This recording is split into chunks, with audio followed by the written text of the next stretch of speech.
Unfortunately, His Worship, the Mayor of Strathfield, is unable to be with us today, but we are fortunate that Councillor Dutta, a friend of all of ours, has kindly agreed to take his place and say a few words. Councillor Dutta, we thank you. Vanakkam. Mr. Sundaralingam, President TSCA, Mr. Your Excellency Mr. Skanda Kumar, High Commissioner for Sri Lanka, Councillor John Faker, Mayor Burwood, the Honourable Jodi McKay, Member for Starthfield, the Honourable Julia Finn, Member for Granville, Mr. Lal Wickrematunga, Consul General of Sri Lanka. Many of my friends I see here, distinguished guests, ladies, gentlemen, and my Tamil brothers and sisters. A few weeks ago, when some members of the Tamil Senior Citizens Association proposed to adopt me as their son, I felt very honored. And today, I would like to share some of the secrets of why I felt so honored, as I mentioned on that occasion. The Tamil civilization is one of the longest continuously living civilizations in the whole world that traces back its heritage to the Nile Valley of Africa. Starting their journey from the Nile Valley, they established the state of Elam with Susa as their capital in Mesopotamia. Mesopotamia was the cradle of Tamil civilization, prehistorically. The Sumerian records have been deciphered and proved that linguistic and cultural affinities between the Sumerians and the Tamils, separated by thousands and thousands of years, are still very, very profound.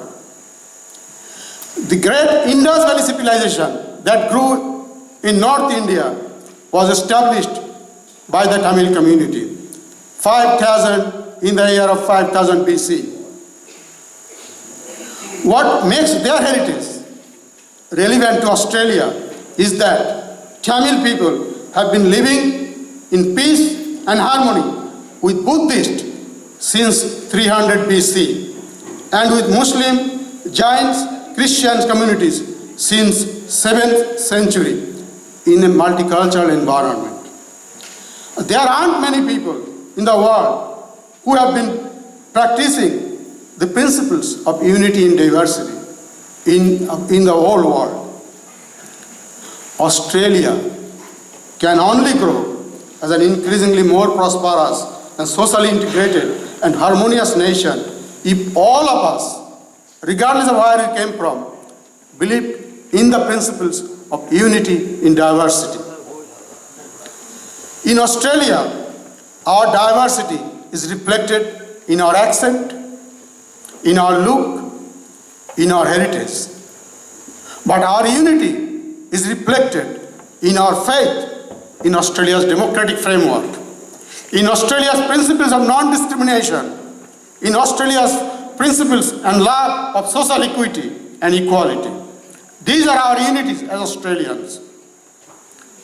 In Australia, our diversity is reflected in the languages we pray for God. Our diversity is reflected in the names of the gods we pray to, such as Lord Jesus, or Lord Murugan, or Lord Shiva, or the language we pray in, like English, or Bengali, or Tamil. Friends, our prayers are similar despite the language or the gods we pray to, because we all suffer from the same dualities of life, such as birth and death, pleasure and pain, and so on. There is no difference in our feelings. The importance of promoting the unity in diversity across Australia, probably across the world, could not be more important than what it is today. As I go around across New South Wales, meeting various communities like I am doing today, I feel increasingly more confident that our tomorrow in Australia will be better than it is today. The reason I believe that is we have community like Sri Lanka, this Tamil community, Tamil senior citizens in Stathfield or in New South Wales, across all of our community of communities we call Australia. Friends, Australia is a lucky country. That's why we came here. It is lucky not because it has lots of mineral resources that we can dig out and sell. There are many other countries like Venezuela, like South Sudan, have more mineral resources, but they are not as lucky. Australia is a lucky country because it is ruled by democratic framework. It is ruled by law, and everyone is treated as equal before law. Australia is a lucky country because it is a multicultural country.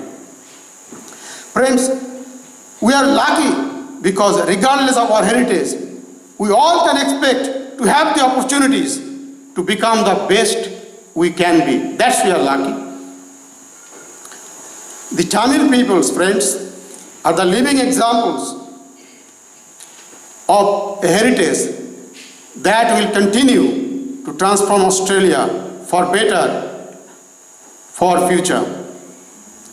As more and more communities follow the lead of the Tamil communities and other communities who are acting in this particular fashion, promoting the sense of unity in diversity, the broader Australian community will look at these communities and think and say and believe increasingly that regardless, Australia has nothing to fear from anyone, regardless of where they came from, regardless of their accent, regardless of their heritage. In Australia, the only thing we must be afraid of, that we do not forget to acknowledge the humanity in all Australians, that we do not forget to acknowledge the equality of humanity in all Australians. Thank you. Nandri. Thank you, Councillor Dutta, for that heartfelt speech. What a coincidence that we have invited dignitaries from Strathfield, Burwood, Granville here today. As you are fully aware, the Tamil communities are very dominant in these particular suburbs. And we ask our honoured dignitaries here not only to reflect on the plight of Tamils in Sri Lanka, but also the future of Tamils here in Australia, in so inviting them to speak to us. We have many grandparents here today whose children and children's children were born in Australia and see themselves as Australian Tamils. And your concern is also for their future here in Australia. In so saying, I call, and you'll have to choose which mic you speak into, His Worship, the Mayor of Burwood, Councillor John Faker. Well, good morning to you all. It's my pleasure to be here. Can I just begin by acknowledging the traditional custodians of this land and pay my respect to both the elders, both past and present. Can I also acknowledge His Excellency and our Consul General, Mr. President, Councillor Dutta, but to also put a special welcome and our hands together for all the lovely ladies and our two state members who are dressed in traditional dress this morning. Don't they look beautiful? It's my pleasure to be here with you this morning. Council is very happy to continue to support this event.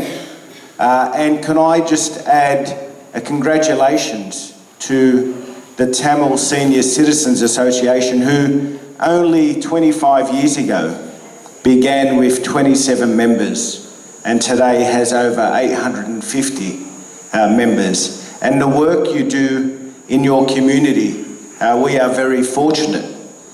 We are very fortunate because you make such a difference in your community. We're very fortunate that many of the Tamil people came and actually made Strathfield and parts of Burwood your home.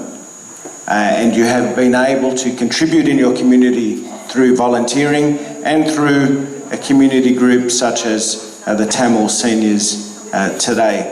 I'll give you an assurance that while I am Mayor and part of Burwood Council, and I know Councillor Data is part of Strathfield, while ever I remain there, I will continue to do my best to support your organisation and the great work you do, because not only have you come and volunteered in our community, but you're providing a great service to our younger Tamil community by passing on your traditions and your customs. And I think Councillor Data and His Excellency both made a point of the contribution you make to the youth generation, which is our future.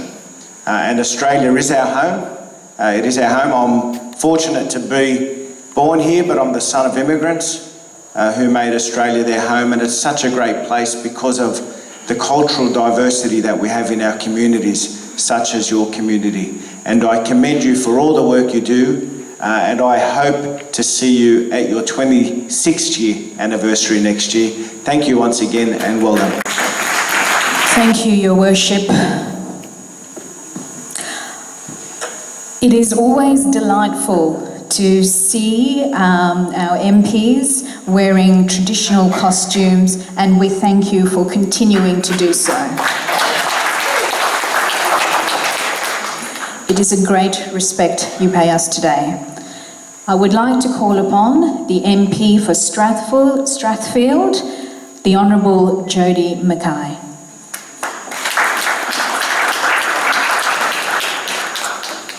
Hello. Vanakkam. Can I say how pleased I am to be here on such an amazing day? I want to, of course, start by acknowledging the traditional owners of the land and pay my respects to elders past and present. And of course, I acknowledge all our official guests today, our council representatives in Raj and John, the Consul General, High Commissioner, and of course, my very good friend Julia, and also Marlene and Ian, who are here from the Bendigo Bank in Homebush. Thank you for your support of the Tamil Australian community.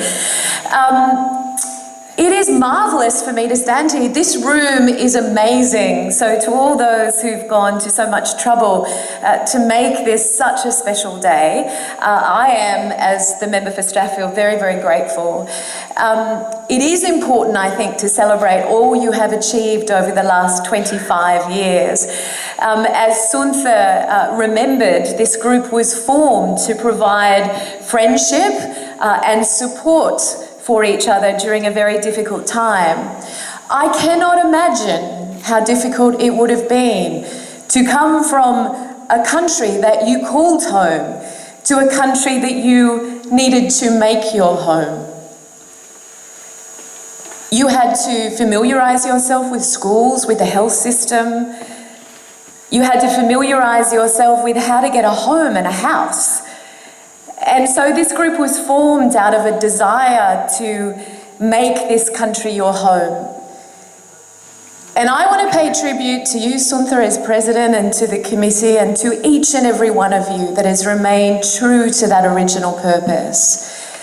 As the member for Strathfield, I am very proud and privileged to represent a strong and vibrant Tamil Australian community in the New South Wales Parliament.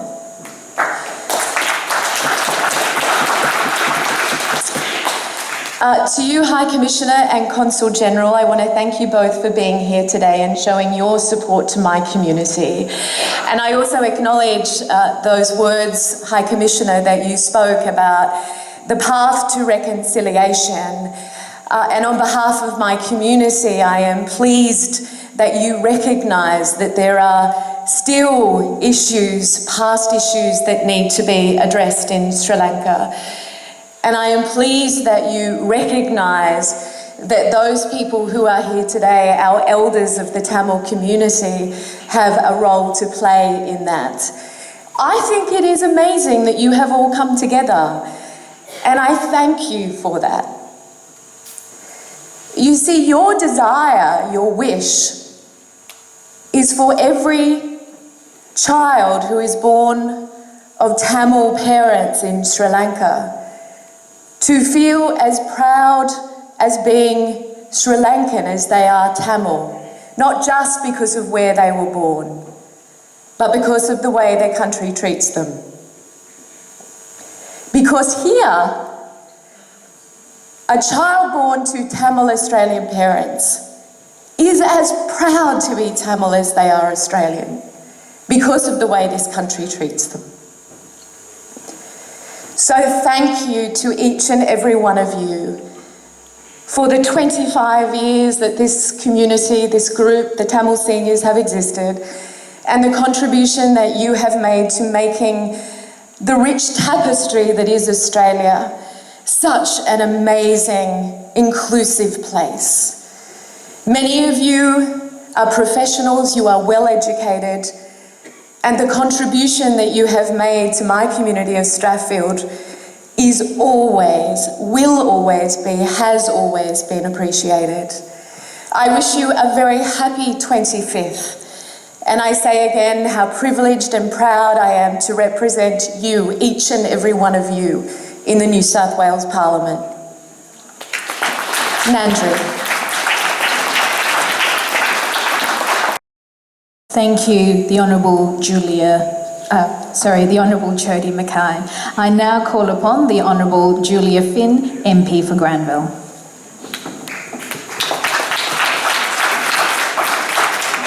Whanakam. It is wonderful to be here today to celebrate the Tamil Senior Citizens Association's 25th anniversary, and I acknowledge, of course, the traditional owners of the land on which we meet, their elders past and present, and all the other dignitaries who are here, Your Excellency, Consul General, the council representatives, Mayor John Faker and Raj Datta, and of course my parliamentary colleague Jodi McKay. Jodi and I both wear saris quite a lot and actually enjoy being able to wear something that is just so much more beautiful than our normal clothes. So thank you for inviting us. It is really great to see the Tamil seniors flourish over the last 25 years and grow from such a small group. And of course to expand out to the Wednesday group that meets at Wentworthville, who I of course meet with far more often than the group here at Strathfield. But it is a reflection of how much the community has grown in the last 25 years that you come together on Wednesdays and Thursdays in Strathfield and in Wentworthville and provide such an important social network to keep the community together.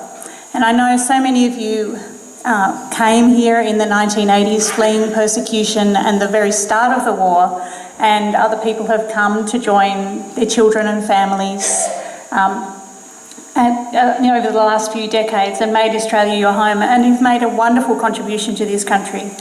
And amongst yourselves, but also your children and their children, who are now succeeding incredibly well in university and becoming professionals and really making a great contribution to Australia. It's a pity that it was a really awful war and decades of discrimination that led you to come to Australia, but I'm glad it has had a happy ending and that the community here is doing so well and we're really flourishing. And one thing that I'm very proud of about Australia is that you can keep your culture alive. In fact, you are encouraged to keep Tamil alive. The oldest language on earth was outlawed, as you all know, in Sri Lanka, and it was something that you all fought for, or your parents fought for, and your children fought for, to have that discrimination ended. And I'm very pleased that not only is it still alive, you're allowed to practice it and speak it here in Australia, but also that you're provided support by the government to make sure your children and grandchildren, when they grow up here in Australia, can learn Tamil and be able to appreciate that literary history. A few months ago, my good friend Vasi Rajadurai, who's here today, came into Parliament, and I actually wore this sari to speak about the Oceans 12 cricket team that he's very involved in. And one thing that I do think is actually very sad about the recent history in Sri Lanka and the recent history of Tamils in Australia is that, unfortunately, a lot of people who've come here since the end of the war, if they came by boat, are not being processed and considered for future citizenship. And I think that is a huge shame, and it's something that needs to change. As the High Commissioner mentioned, things have started to move in the right direction in Sri Lanka, but it will be a very, very long process. Certainly the government you have now in Sri Lanka is better than the one that was there 2 years ago, but progress is slow and people are traumatised, and I don't think there should be an expectation that people who came at the end of the war should go back. If they're here, I think their claims should be properly considered, and they will make the same great contribution to Australia that all of you have made. In saying that, sorry to bring up such a probably sad aspect, but this is a really wonderful occasion. It is really great to see this organisation flourish over the last 25 years, and I wish you the best for the next 25. Honourable Member for Granville for acknowledging the current plight of Tamil and other refugees in Nauru and the conditions they face. We thank you for raising this issue so diplomatically. I now call upon to address us Mr. Lal Wickrematunga, the Consul General. His Excellency the High Commissioner, distinguished guests at the podium, ladies and gentlemen, I'm taken by surprise. I did not know I had to speak, but I'll confine myself to explain a little bit of what has been happening in Sri Lanka, what the government is pushing forward, and to address some of the concerns your President raised in his speech.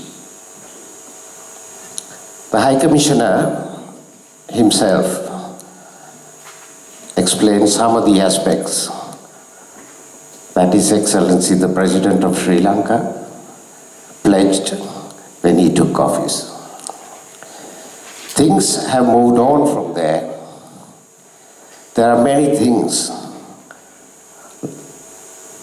most of you may not be aware of. It is as recently as 3 days ago that the army camp in Kutturupadi was removed totally, withdrawn, and the land handed back to the people. It is only 4 or 5 days ago the government decided to set those LTT young people who were rehabilitated to start their own small businesses by giving each of them the seed capital of 100,000 rupees each. These are two things which happened just during last week. More land has to be handed back. There are some constraints because after so many years of occupation by the military, the rightful owners of the land have to be identified. And in handing so, the government is very careful that they hand back the land to the rightful owners who were there before the conflict. I don't call it a war because you don't fight your own people and call it a war. The conflict has ended, and it's time now to see how we can improve ourselves from here on. We have all suffered, irrespective of where we were born accidentally. The most important thing in my mind is that we have to build trust between all the communities in Sri Lanka. And that's not easy.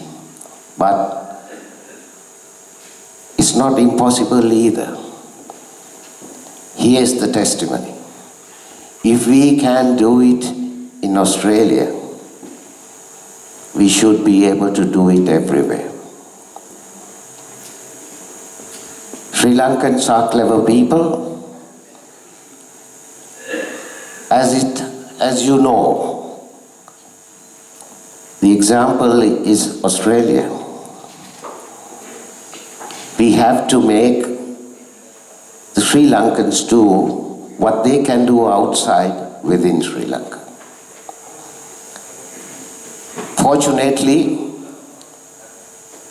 since 2015, the right foundation is being laid.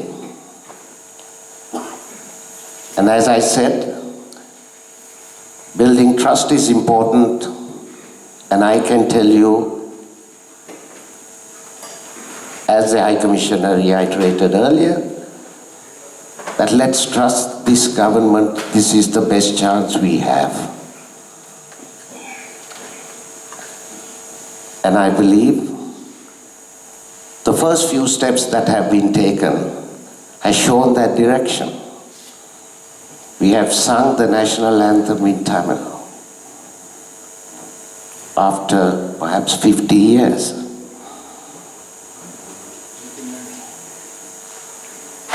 We have started an office of missing persons. Different arms to address reconciliation. Accountability. And to see that it never happens again.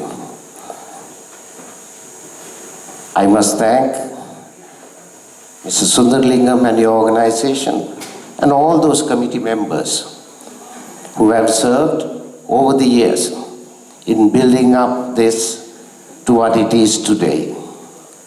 I wish greater success in the coming years, and please feel free to use our offices.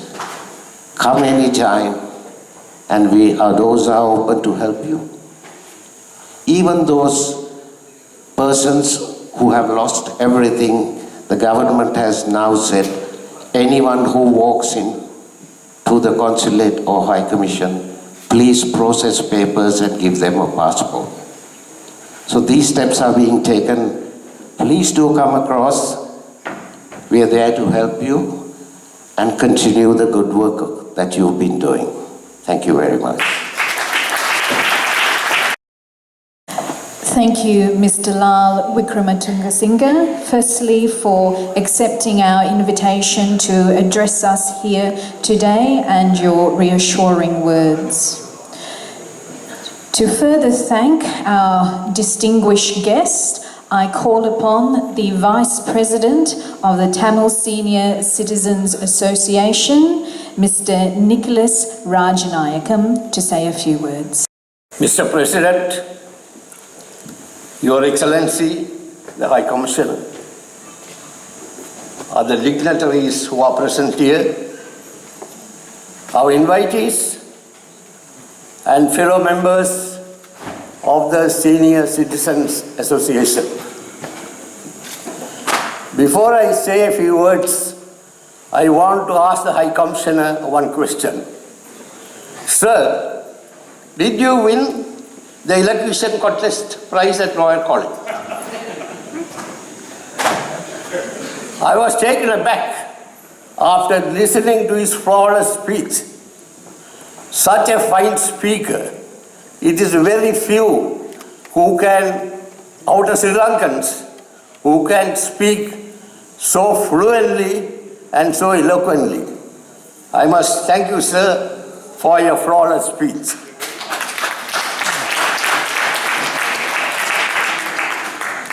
We are towards the end of winter. The winter, although cold, has many other changes also. Hot, cold, wind, all the rest of it. Metaphorically speaking, the Tamil seniors, I thought, were also undergoing some seismic change. Whether there will be thunderstorm, hurricanes, all that.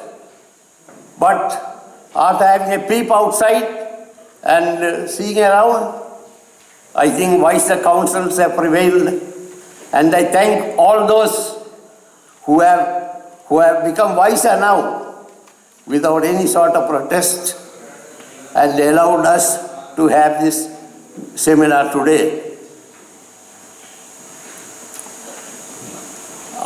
There was some misgiving. Some of our brethren wanted to know why we invited the High Commissioner. As you all know, an ambassador, as the old saying goes, lies abroad for the good of the country, of course with a pun on the word lie. We all know what and what things the ambassadors and our consuls can do.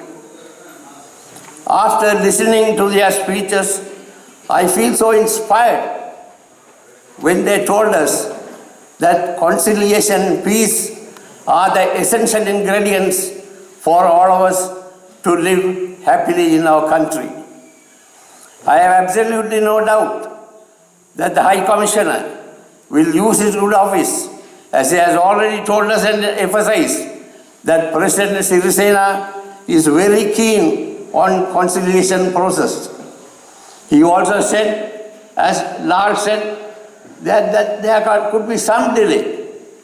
So we are mature people, we are experienced people, we know that it takes a long time to settle very difficult problems. Problems cannot be solved overnight. And so I must also tell you that our decision to invite the High Commissioner was a unanimous decision by the Committee of Management. In fact, I met one or two elders outside the TSCA, very respectable Tamils, and I just casually asked them, we are inviting the High Commissioner. I heard some murmurs. Is there anything wrong? And those respected gentlemen told me, Nicholas, there is absolutely nothing wrong, go ahead. So this was mentioned to the Committee of Management, and we decided to invite His Excellency. So ladies and gentlemen, this is a good opportunity for us to listen to His Excellency and to Lal, who represent our country. And let us be satisfied that they will use their good office to see that our suffering masses in the north and east, they will not continue to suffer much longer. And all sorts of difficulties and problems by good means can be settled. We as experienced people, mature people, educated people, many of whom are professionals, we understand it. But there are some youngsters who want hasty decisions. That is where we differ in our thoughts. We have gone through very bad periods in our life.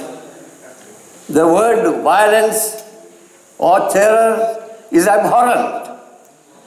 These words cannot be mentioned outside, and particularly after the Twin Tower incident in America.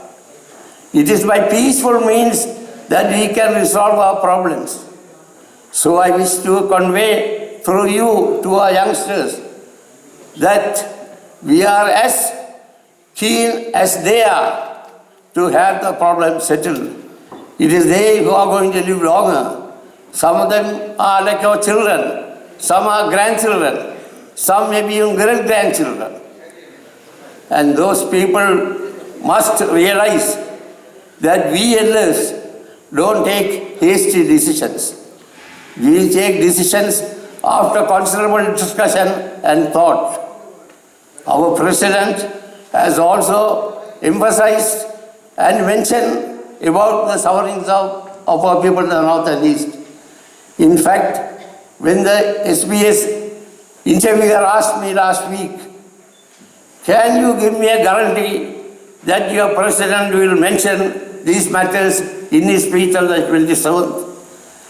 Can you give me a guarantee that the High Commissioner will make some reference to the conciliation process? I told him, a few days more, wait till the 27th, and afterwards you will know the answer. And that I cannot speak for them. So now today you have heard them. And you can convey to those doubting Thomases that they are here to look after the interests of everyone. The High Council doesn't look after the interest of only a certain section of the society. He is here to look after the interests of everyone. And that is what he has told emphatically and emphasized. So let us convey this message to our youngsters. And may I finally thank them all for the wiser counsels that prevailed and for having allowed us to continue with this meeting today in peace.